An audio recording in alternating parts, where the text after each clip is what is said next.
आखिर क्यों 7 भाइयों ने अपनी ही बहन को मारकर उसका मांस खाया? ये कहानी आपका दिल दहला देगी। बहुत पुराने समय की बात है। एक गांव में एक परिवार रहता था जिसमें 7 भाई और एक बहन रहती थी। उनके माता पिता जल्दी ही गुजर गए तो बच्चों ने भी जल्दी ही व्यावहारिक काम सीख लिया। सातों भाई अपनी बहन से बहुत प्यार करते थे। बहन भी अपने भाइयों का बहुत ख्याल रखती थी। इसी तरह समय बीतता गया और एक दिन जब सातों भाई शिकार पर गए थे, वापस लौटते शाम होने को चली थी, तभी बहन उनके लिए भोजन तैयार कर रही थी। जब वह सब्जी के लिए हरी साग काट रही थी, तभी चाकू की तेज धार से उसकी उंगली कट गई और खून बहने लगा। पहले तो वह घबरा गई, लेकिन खुद को संभाला। उसने सोचा, अगर भाइयों को पता चला तो बहुत परेशान होंगे, मुझे उन्हें ये बात नहीं बतानी चाहिए। उसने जल्दी से बहते खून को अपनी ओढ़नी से पोंछना चाहा, लेकिन उसे लगा कि अगर भाई ध्यान से देखेंगे तो उन्हें पता चल जाएगा। बहुत सोच विचार के बाद जब उसे कुछ समझ ना आया तो उसने अपना बहता हुआ खून उसी साग से पोंछ लिया जिसकी वह सब्जी बनाने जा रही थी। जब शाम को सातों भाई घर लौटे तो बहन ने सभी के लिए खाना परोसा। आज का साग इतना स्वादिष्ट था कि सातों भाई अपना उंगलियां चाटते रह गए और बोले, बहन, आज की साग तो लाजवाब बनी है, ऐसा स्वाद पहले कभी नहीं आया। बहन उनकी तारीफ सुनकर मुस्कुरा उठी। उसने सोचा कि चलो भाई, खुश है, यही बहुत है। लेकिन बात यहीं खत्म नहीं हुई।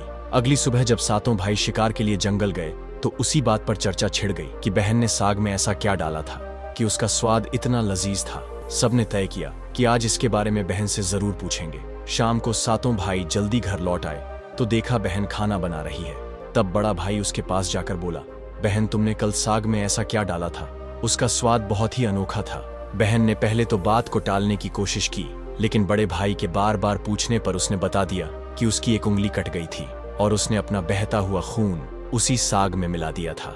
जैसे ही यह बात छहों भाइयों के कानों तक पहुंची तो मानो उनके चेहरे के भाव ही बदल गए। शाम को जब सातों भाई एक साथ बैठे थे तो बड़ा भाई बाकी भाइयों से कहने लगा, सोचो, जब बहन के खून की चंद बूंदें इतनी स्वादिष्ट हैं तो उसका मांस कितना स्वादिष्ट होगा। बाकी भाई भी इस क्रूर विचार पर सहमति जताते हुए बोला, हाँ, अवश्य ही बहन का मांस बहुत ही स्वादिष्ट होगा।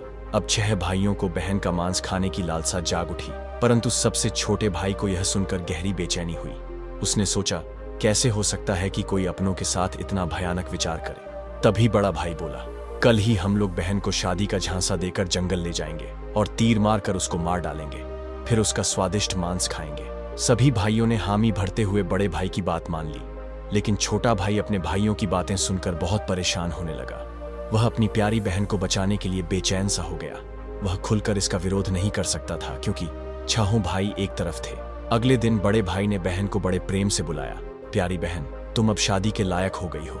हमने तुम्हारे लिए एक बहुत ही सुंदर और योग्य वर खोज लिया है। आज हम तुम्हें उसका घर दिखाने ले चलेंगे, तुम तैयार हो जाओ। बहन यह सुनकर बहुत खुश हुई।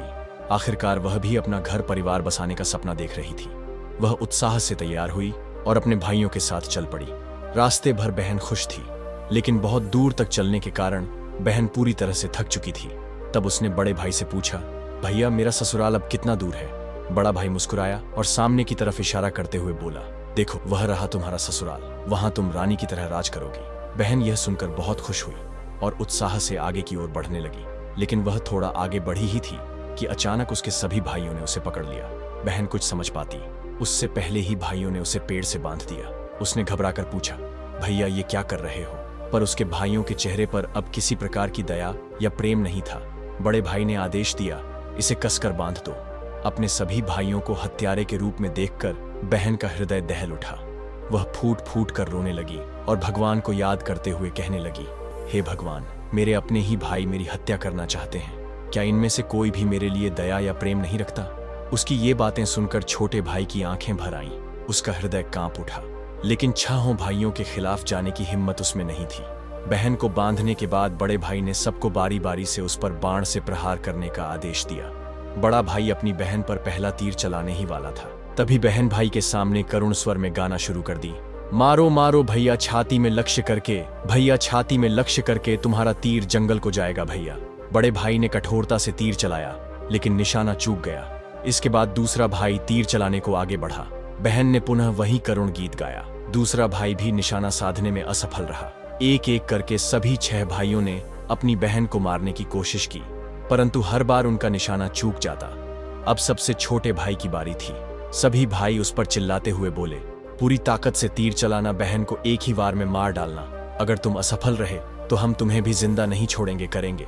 छोटे भाई के लिए यह स्थिति असहनीय थी। वह अपनी बहन से अत्यधिक स्नेह करता था। बहन ने जब छोटे भाई की जान खतरे में पड़ते देखी तो उसने मन ही मन निर्णय कर लिया, वह अपने प्राण त्याग देगी, लेकिन अपने सबसे प्रिय भाई को मरने नहीं देगी। उसने मन ही मन ईश्वर से प्रार्थना की, हे भगवान, मेरे इस छोटे भाई का तीर मेरी छाती भेदने में सफल हो जाए, ताकि इसे इन पापी भाइयों के हाथों मरना न पड़े। फिर उसने करुण स्वर में वही गीत गाए, मारो मारो भैया छाती में लक्ष्य करके, भैया छाती में लक्ष्य करके, तुम्हारा तीर मेरी छाती को भेद जाए भैया। छोटे भाई की आंखों से अश्रुधारा बहने लगी, पर वह मजबूर था। उसने कांपते हाथों से तीर चलाया। तीर बहन की छाती में गहराई से उतर गया। वह दर्द से कुछ देर छटपटाती रही और फिर उसकी आंखें हमेशा के लिए बंद हो गईं। 6 भाइयों ने अपनी कुटिल योजना को सफल होते देखा तो उनके चेहरे पर क्रूर मुस्कान आ गई। अब 6 भाइयों ने मिलकर बहन के शव को टुकड़ों में काट डाला। बड़े भाई ने छोटे भाई को जंगल से लकड़ी और पानी लाने को कहा। छोटा भाई अंदर ही अंदर बहुत ही ज्यादा चिंतित था। उसकी आंखों के सामने उसकी प्रिय बहन के शव को टुकड़ों में काट उसके मांस को पकाया जा रहा था, लेकिन वह असहाय था। जब वह जंगल गया तो पानी और लकड़ियों के साथ कुछ मछलियां और केकड़े भी ले आया। उसने मन ही मन सोचा, मैं अपनी बहन का मांस नहीं खा सकता, लेकिन अगर मैंने विरोध किया तो यह निर्दयी भाई मुझे भी मार डालेंगे। जल्द ही चावल और मांस तैयार हो गया और भोजन परोसा गया। सभी भाई मांस खाने के लिए उत्सुक थे। छोटे भाई ने चुपके से अपने खाने की जगह एक गड्ढा खोद रखा था। जैसे ही उसकी थाली में बहन का मांस परोसा गया, उसने बिना किसी को दिखाए मांस को गड्ढे में डाल दिया और मछली केकड़ा खाने लगा। बाकी के सभी भाई अपनी बहन की हड्डियां चबा रहे थे। जब सभी का पेट भर गया तो बड़े भाई ने छोटे भाई से कहा, अब यह जूठन साफ करो। छोटे भाई ने बहन की हड्डियां व बाकी अंगों को इकट्ठे किया और चुपके से उसी गड्ढे में डालकर मिट्टी से ढक दिया। समय बीतता गया। उस जगह से एक बांस का पौधा उग आया और धीरे धीरे वहां बांसों का समूह बन गया। फिर एक दिन एक संत वहां से गुजर रहे थे। तभी उनकी नजर बांस के समूह पर पड़ी, जो कि बहुत बड़ी और घनी थी और यह बाकी बांसों से थोड़ा अलग प्रतीत हो रहा था। तो संत ने सोचा, क्यों ना बांस से एक वाद्य यंत्र बनाया जाए जिससे मैं गांव में घर घर बजाकर भिक्षा मांग सकूं। तो उन्होंने एक बांस काट लिया और उसे अपने साथ ले गए। संत ने उस बांस से सारंगी नामक एक वाद्य यंत्र बनाया। वे उसे बजा बजा कर दिन भर लोगों के घर जाकर भिक्षा मांगते और बदले में खूब सारा उपदेश देते थे। एक दिन संत भिक्षा मांगते हुए उसी गांव में जा पहुंचे जहां वे 7 भाई रहते थे और अब तक 6 भाइयों का विवाह हो चुका था, लेकिन 7वां भाई अब भी अकेला था। वह अपनी बहन के दर्द को भूला नहीं था और इसीलिए उसने विवाह भी नहीं किया। जब संत बड़े भाई के घर पहुंचे, जैसे ही उन्होंने आंगन में कदम रखा, उनके सारंगी ने खुद ही गाना शुरू कर दिया, नहीं बजो रे सारंगी, यही है दुश्मन सबसे बड़ा। बड़े भाई के घर नहीं बजो रे सारंगी, दया प्रेम सब छोड़कर रिश्ते में यही दाग लगाया। ये सुनते ही बड़े भाई के पसीने छूटने लगे। वह आवाज सुनकर तुरंत भांप गया कि यह तो मेरी बहन की आवाज है, जिसे हम 7 भाइयों ने बहुत साल पहले मार दिया था। वह सोच सोच कर परेशान हो रहा था कि कहीं अगर गांव वालों को सच्चाई का पता चला तो क्या होगा। उसने तुरंत अपनी पत्नी से कहा, जल्दी से योगी को भिक्षा देकर विदा करो। योगी बिना कोई प्रश्न किए भिक्षा लेकर वहां से आगे बढ़ गया। इसके बाद योगी बारी बारी से 6 भाइयों के घर पहुंचे। हर बार जैसे ही वे किसी भाई के आंगन में कदम रखते, सारंगी फिर वहीं करुण गीत गाने लगता, नहीं बजो रे सारंगी, यही है दुश्मन सबसे बड़ा। इन पापी भाइयों के घर नहीं बजो रे सारंगी। सभी भाई बहुत परेशान होने लगे, इसलिए एक के बाद एक सभी भाइयों ने अपनी पत्नी से कहा कि तुरंत योगी को भिक्षा देकर विदा कर दो। अंत में योगी सबसे छोटे भाई के घर पहुंचे। जैसे ही योगी ने उसके द्वार पर कदम रखा, सारंगी ने अपनी धुन बदल ली और एक नई मधुर संगीत बजने लगी, बजो रे बजो सारंगी, मेरे सबसे छोटे भाई के घर, मन की बात मन में छुपाकर युग युग से रख रहा है। बजो रे बजो सारंगी, यही है मेरे सबसे प्यारे भाई का घर। ये सुनकर छोटा भाई चौंक गया और सोचने लगा, यह तो मेरी बहन की आवाज जैसी प्रतीत हो रही है। फिर मन ही मन सोचा, नहीं, यह मेरा भ्रम है। लेकिन संगीत को बार बार दोहराने के बाद वह अजीब सा महसूस करने लगा। उसने तुरंत योगी को सम्मान पूर्वक अपने घर में बैठने के लिए कहा। छोटे भाई ने योगी का खूब सम्मान और जलपान से स्वागत किया। फिर उसने उनसे सारंगी की कहानी पूछी। योगी ने उसे बताया कि यह वाद्य यंत्र एक विशेष बांस से बना है, जो एक अज्ञात जगह पर जंगलों के बीच से उगे बांस के समूह से लिया गया था। यह सारंगी से उत्पन्न संगीत और योगी की बात सुनकर छोटा भाई सोच में पड़ गया और मन ही मन विचार करने लगा कि हो सकता है इस सारंगी से मेरा कोई गहरा संबंध हो। फिर छोटे भाई ने योगी से विनती की, कृपया यह सारंगी मुझे दे दीजिए, मैं इसे हमेशा अपने पास रखूंगा। योगी ने सहानुभूति से उसकी ओर देखा और बिना कोई सवाल किए वह सारंगी छोटे भाई को सौंप दिया और वहां से चला गया। योगी के जाने के बाद छोटे भाई ने सारंगी को एक पवित्र स्थान पर रख दिया। उसने उसे धूप दीप जलाकर सम्मान दिया, जैसे वह कोई पूजनीय वस्तु हो। लेकिन कुछ ही दिनों में उसने अपने घर में एक अजीब सा बदलाव महसूस किया। हर दिन जब वह काम से लौटता तो देखता कि घर के सारे काम हो चुके हैं। घर एकदम साफ सुथरा मिलता, बर्तन भी साफ होते थे। शुरू में उसने सोचा कि शायद कोई पड़ोसी या भाभियां मदद कर रही होंगी, लेकिन जब यह सिलसिला रोज रोज दोहराने लगा तो उसका संदेह बढ़ने लगा। उसने अपनी भाभियों के घर जाकर पूछा, क्या मेरी गैर मौजूदगी में आप लोग मेरे घर की सफाई करती हैं? भाभियां चौंक गईं। हमें तो अपने ही घर के कामों से फुर्सत नहीं मिलती, तुम्हारा घर हम कैसे साफ करें? अब छोटे भाई की जिज्ञासा बढ़ गई। उसने सच जानने का फैसला किया। जब रात हुई तो वह बिना आवाज किए घर के एक अंधेरे कोने में छुप गया। आधी रात के करीब एक हल्की सरसराहट सुनाई दी। छोटे भाई की सांसें थम गईं। कुछ ही क्षणों में सारंगी से हल्की रोशनी निकलने लगी। अचानक सारंगी के भीतर से धीरे धीरे एक परछाई सी उभरी, जो धीरे धीरे एक लड़की की आकार लेने लगी। छोटे भाई ने जो अपने आंखों से देखा वह अविश्वसनीय था। सारंगी से एक सुंदर युवती प्रकट हुई, लेकिन जब वह दिए की रोशनी में आई तो छोटे भाई का दिल जोर से धड़क उठा। वह युवती बिल्कुल उसकी मृत बहन जैसी दिख रही। वह चुपचाप घर की सफाई करने लगी। उसने एक एक सामान को उसके सही स्थान से लगाया, बर्तनों को धोया और फिर घर की सफाई करने लगी। उसकी हर हरकत में अपनापन था, जैसे वह किसी अपने के घर को सहेज रही हो। युवती ने धीरे धीरे अपने काम खत्म किए और फिर जैसे आई थी वैसे ही सारंगी में समाने लगी। छोटे भाई हिल भी नहीं पा रहा था। जब वह पूरी तरह सारंगी में समा गई तब जाकर उसने राहत की सांस ली। अगले दिन उसने यह रहस्य अपनी बड़ी भाभी को बताया।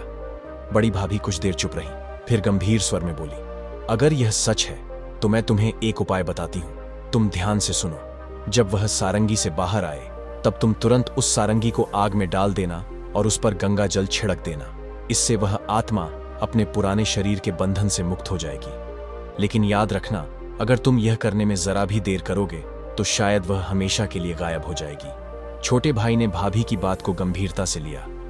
उसने तय किया कि आज रात ही वह यह उपाय करेगा। रात होते ही वह फिर से उसी जगह छुपकर बैठ गया। इस बार वह पहले से ज्यादा सतर्क और तैयार था। उसकी आंखें सारंगी पर टिकी थी।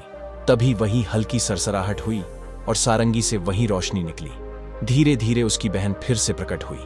उसने हमेशा की तरह घर की सफाई शुरू कर दी।